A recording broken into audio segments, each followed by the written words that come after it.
Husband started forgetting things 8 months ago. Last Thursday, I drove him to see a specialist at St. Michael's Hospital in Toronto. When my son stepped out to park the car, the pharmacist who'd reviewed my husband's file leaned across her desk and said quietly, almost carefully, Mrs. Calloway, I need to speak with you alone before your son comes back. Don't let him manage your husband's medications anymore. I didn't know what to say. I just stood there with my coat still buttoned, heart pounding, while she glanced at the door. My son returned before she could say another word. Let me start from the beginning, because this story didn't begin last Thursday. It began the way most slow disasters do, quietly, with things that seemed perfectly reasonable at the time. My name is Eleanor. I'm 67 years old. My husband, Gord, turned 71 last April. We've lived in the same house in Oakville, Ontario for 34 years, a 2-story brick house on a street with old maples that drop their leaves every October like clockwork. Gord was an electrician for most of his working life. Union, always came home smelling of something industrial that I never quite named. Retired at 68. He spent the first year of retirement puttering in the garage and driving me absolutely mad. Then he took up woodworking, and the garage became his. That was our rhythm. The forgetting started small. A pot left on the stove, his reading glasses found in the freezer. He'd stop mid-sentence and lose the word he was reaching for. Not the big words, the ordinary ones. What's that thing called, he'd say, snapping his fingers. The flat thing you flip eggs with. Spatula, I'd tell him. He'd nod, embarrassed. I told myself it was normal aging. Gord had always been a bit absent-minded. I told myself that for about 3 months longer than I should have. Our son Lachlan was the one who first said we needed to see a doctor. He'd driven up from Hamilton the weekend of Thanksgiving. Just him, not his wife, which I noticed but didn't remark on. He sat across from Gord at the table while I cleared the dishes, and I watched him watching his father. There was something clinical in his eyes I hadn't seen before. Dad forgot my birthday this year, he told me in the kitchen, quietly, while Gord watched the game. He called me on the wrong day and sang happy birthday. And when I corrected him, he got angry. You know Dad doesn't get angry. You know Dad doesn't get angry. He was right. Gord didn't get angry. Lachlan had always been competent in a way that could tip into controlling if you weren't watching for it. He'd worked in financial services for 15 years. Something with insurance portfolios, I never fully understood it. And he had a way of presenting decisions as though they'd already been made. When he suggested he'd take over managing our finances just to simplify things for you both, Gord had agreed before I'd had a chance to think about it. That was 2 years ago. At the time, I was grateful. Gord's decline was becoming harder to manage, and I was tired. Lachlan set up his own access to our joint checking account and our savings. He said it was for bill payments. He helped us update our will. Well, he recommended the lawyer, drove us to the appointment, sat in the room. I remember thinking briefly that it was odd he was so present for that particular errand. But he was our son. Who questions that? He'd been visiting almost every weekend since Gord worsened. He'd arrived with groceries and that careful cheerfulness of someone performing helpfulness for an audience. He reorganized Gord's medications. There were 6 of them by then. A blood thinner, something for blood pressure, a mild antidepressant. The GP had started after Gord had a particularly bad week. Lachlan bought a weekly pill organizer and took over filling it. You've got enough to manage, Mum, he said, and I let him. I should have paid more attention to the pill organizer. The St. Michael's appointment had been a referral from our GP, Dr. Anastasia Osei. She's been our family doctor for 12 years, a woman who doesn't waste words and whose directness I've always trusted. She'd ordered blood work 3 months earlier, and when the results came back, she called me, not Gord, me, and said she wanted a second opinion from a neurologist. She said the decline pattern was unusual. It's moving faster than I'd expect, she told me over the phone, and there's something in his blood work I want investigated further. At St. Michael's, the specialist was a pharmacist-physician team doing a medication review before any formal assessment. The pharmacist's name was Dr. Ewan. She was in her 50s, methodical, with the kind of quiet authority that comes from knowing more than she says. She went through Gord's list with us, all 3 of us, because Lachlan had come. He'd insisted on coming. He sat in the corner of the room with his jacket on, answering questions about medications before I had the chance to. Who prepares his weekly doses? Dr. Ewan asked. I do, Lachlan said. Mum has a lot on her plate. Dr. Ewan looked at me for a moment too long. Then she asked Gord a few orientation questions. The date, the crap prime minister, did he know where he was? Gord answered slowly, uncertainly, getting 2 of the 3 wrong. I'd like to do a blood panel specifically targeting sedative metabolites, Dr. Ewan said carefully. Some medication combinations, even ones that are individually appropriate, can produce compounding effects that mimic early-stage dementia. Surely that's what the neurologist is for, Lachlan said. It's standard for our intake process, she said, and her voice left no room for argument. Lachlan's phone rang. He looked at it. I have to take this, he said and left. The moment the door closed, Dr. Ewan looked at me and said it. Mrs. Calloway, I need to speak with you alone before your son comes back. Don't let him manage your husband's medications anymore. My chest went cold. What I'm about to tell you is preliminary, she said, keeping her voice low. But I've reviewed the complete list of what your husband has been taking, and there's a compound here I cannot account for, a sedative that isn't in any of his prescriptions. I don't know how it's getting into his system, but the blood work Dr. Rose flagged is consistent with regular, low-level sedation over months, possibly longer. The room felt very small. You're saying someone is. I'm saying there's an unexplained substance in his profile that requires immediate investigation. And I'm saying that whoever is filling his medication should not continue doing so until we have answers. Lachlan's footsteps came back down the hall. She sat back. By the time he opened the door, she was writing notes. The drive back to Oakville was 40 minutes. Lachlan drove. Cord sat in the passenger seat. I sat in the back, watching the highway, trying to keep my face completely still. Lachlan talked. Traffic, the appointment, whether Gord should be sleeping more, and I answered in one syllable when I had to. When we got home, Lachlan went straight to the kitchen. He always did. Always started making tea. Always had some reason to be near the cupboard where Gord's medications lived. I watched him from the hall and felt something cold settle in my stomach. I'll make the tea, I said. Why don't you sit with your father? He paused, just briefly, then he smiled. Sure, Mum. That night, after Lachlan drove back to Hamilton, I sat in the kitchen for a long time. I went to the pill organizer and stared at it. 6 little compartments for each day of the week. I knew the prescriptions. I'd picked up enough of them over the years. Blood thinner, blood pressure, the antidepressant, and 3 that Lachlan had added to the rotation over the past year, telling me they were supplements recommended by Gord's previous GP, a doctor who'd since retired. I'd never verified that. I found our old neighbor, Reginald, on the phone. He'd been a pharmacist himself for 30 years, retired now, the kind of man who still talks about drug interactions the way other men talk about hockey. I told him I needed to understand something about a medication, and I described one of the unmarked tablets. That sounds like it could be a benzodiazepine formulation, he said. Something in the lorazepam family. Where did you say it came from? I'm not sure, I said. Eleanor, he said carefully. If someone is being given that regularly without a prescription, especially at his age, it would look exactly like cognitive decline, memory loss, confusion, disorientation. And it's cumulative. The longer it goes on, the worse it gets. I thanked him and hung up and sat very still for a while. The next morning, I called Dr. Rose before her office opened and left a message asking her to call me on my cell, not the home line, and not to mention the call to anyone else.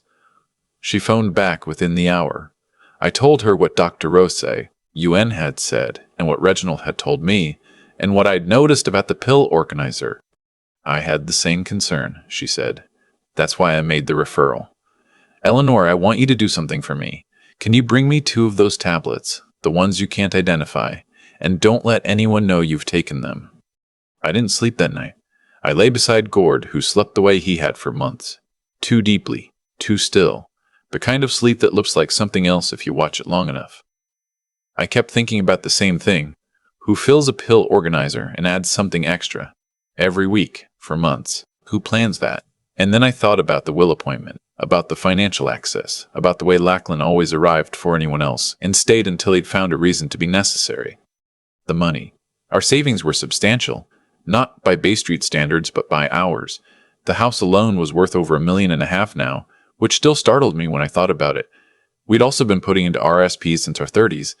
There was a pension, a modest investment account. Lachlan knew the numbers. He'd helped us organize them.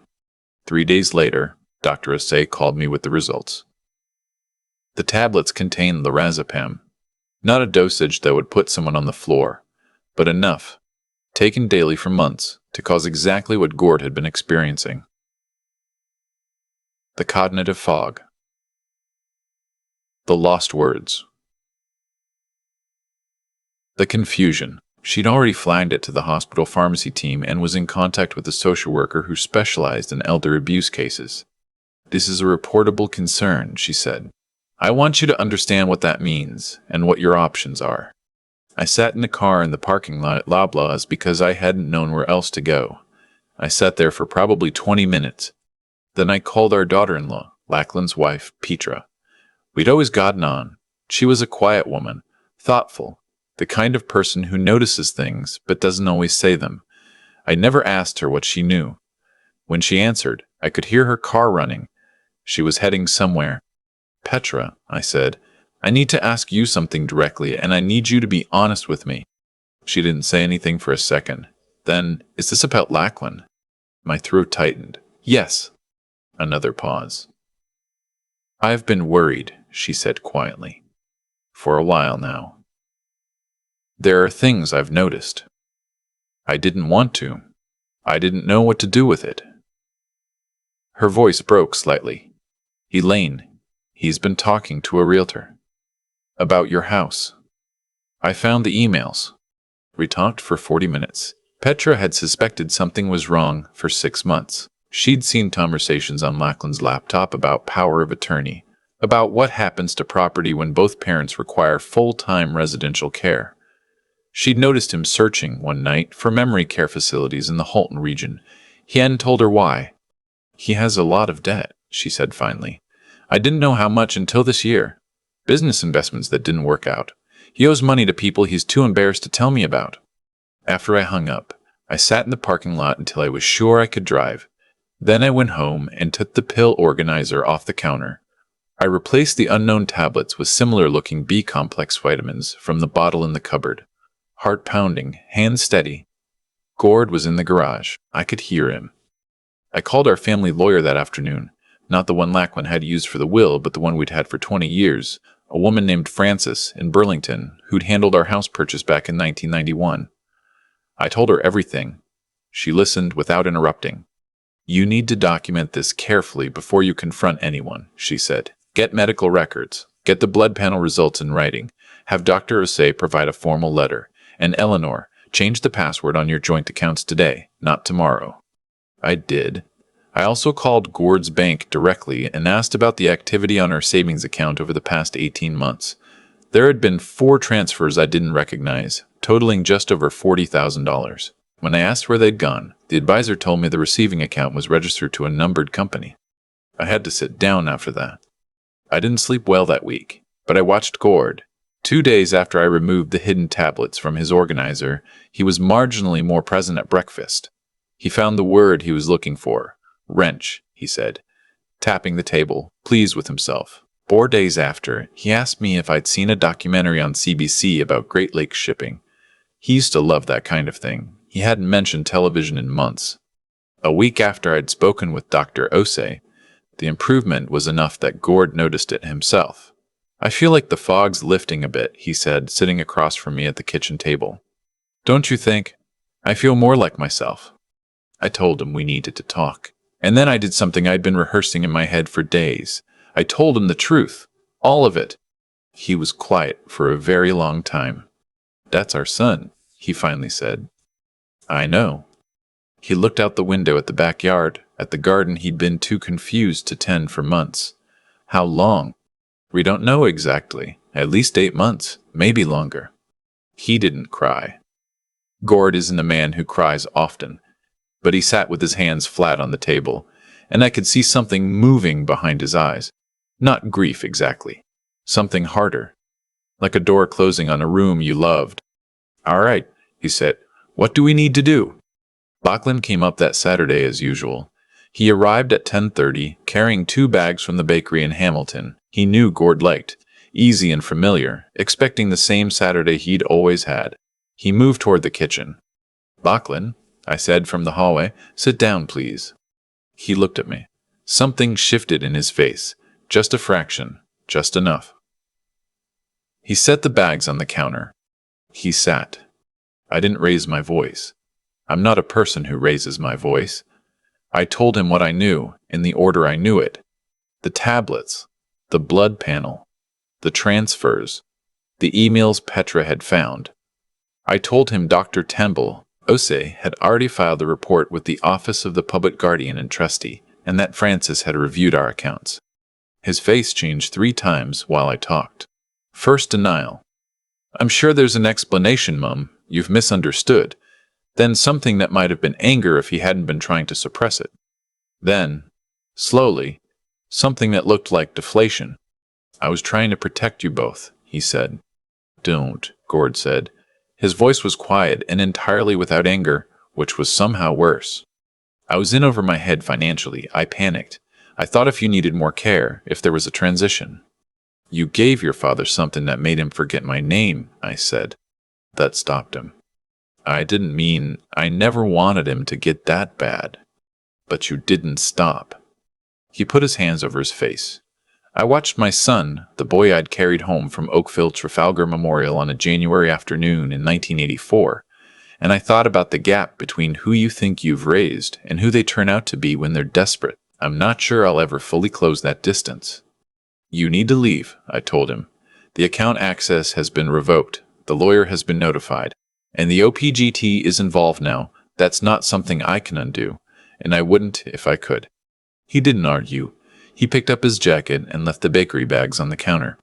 The next several weeks were administered rather than lived. Francis guided us through the financial side. The transfers were documented, and the accountant she brought in traced the money to a series of failed private lending arrangements Lachlan had made without telling Petra. The OPP Elder Abuse Unit was in contact.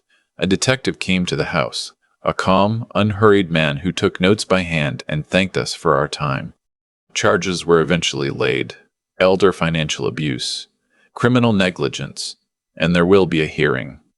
Lachlan has a lawyer. Petra has moved with her children to her sister's house in Guelph. She called me twice during that first month. The second call she only said, "I'm so sorry, Eleanor. I should have said something sooner. I told her she'd done nothing wrong." The $40,000 is still largely unrecovered. Francis says that may take time, or may not happen at all. You get philosophical about money at 67, or at least you try. Here's what did happen. Gord's blood work at his 6-week follow-up showed the foreign compound clearing from his system. Dr. Ewan said the improvement rate was consistent with the timeline of discontinued dosing, meaning the moment I replaced those tablets, he'd started coming back. By December, he was in the garage again. Not every day, but some days. Last week, he made a bookcase for the back bedroom. Nothing complicated, but straight and solid, the way he does things. He showed it to me when I got home from running errands, the way he used to show me things when we were first married. "What do you think?" he said. "I think it's very good," I told him. He smiled. He looked like himself. After 8 months of watching him disappear in small degrees, it was startling still to see him look like himself. We went to see Lachlan once before the hearing. It was Gord who asked to go. I wouldn't have suggested it. Gord sat across from him in the visiting room and looked at him for a while without talking. "I'm not here to forgive you," Gord said finally. "I don't think I can do that yet, but I needed to see you." Lachlan nodded. He looked very thin. "I needed to see that you understood what you did," Gord said. "I do," Lachlan said, and for once I believed him. I've thought a lot about that room since then. About what it takes to choose money over the people who made you. I don't think Lachlan is a monster. I'm his mother, so perhaps I'm the wrong person to say that. But I've turned it over long enough to believe it. I think he was frightened and cornered, and chose very badly in a long sequence of bad choices, each one locking the next door behind him. That doesn't change what he did, but it's the only way I can hold it. What I've learned is simpler. If your instincts tell you something is wrong, they are almost certainly right. I ignored mine for months because he was our son, and I didn't want to be the kind of mother who suspected her own child. But love doesn't protect anyone if it keeps you from seeing clearly. Gord will have ongoing monitoring. So will our finances. Reginald checks in most Sundays. Petra sends a card at Christmas, and I expect she always will. Last Saturday, Gord and I drove out to the conservation area off Bronte Creek, the one we used to take the kids to in summer. The trail was muddy, and we had to step carefully. Gord held my hand the whole way around, the way he did when we were young. At the far end of the path, where the creek comes close, he stopped and just looked at the water for a minute. "I feel like I missed a year," he said. 8 months, I said. "I want to make it up." "We have time," I told him, and I meant it. What I wish I'd known sooner, the people most likely to exploit your trust aren't strangers. They're the ones you've handed your keys to, who know your accounts, who know exactly how much you preferred not to question them. The warning signs aren't dramatic, they're the gradual normalizing of things that should feel strange. A son who's always available, always helpful, always just a little too present for every medical appointment, every financial decision. It doesn't look like threat, it looks like family. Trust, but verify, even the people you raised, especially them. I keep coming back to the pill organizer. Such an ordinary thing, plastic, color-coded, the kind you can buy at any Shoppers Drug Mart for $6. Lachlan bought it. He filled it every week with careful, practiced hands, and I thanked him for it. I thanked him. There's a particular kind of grief that comes not from losing someone, but from realizing you never quite knew them. I raised Lachlan.